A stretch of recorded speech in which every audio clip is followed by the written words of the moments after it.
Kei te mahi tētahi kiriata anō me ko te whraia, ko te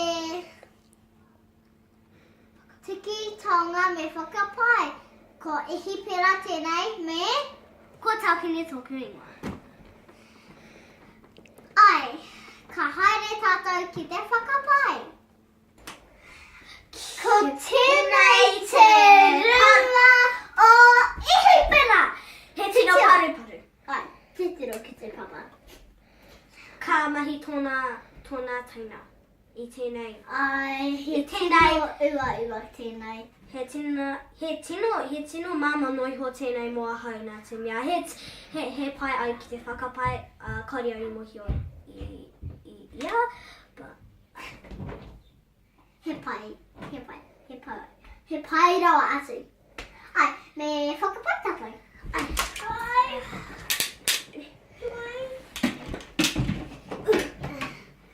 Nā mai rā, te waranga o te makae. Nā mai rā. Whakapai tō rima! he tino rawe tōna rima i nai nei. I te wā Ka whakapai! Ai, ko whakapai.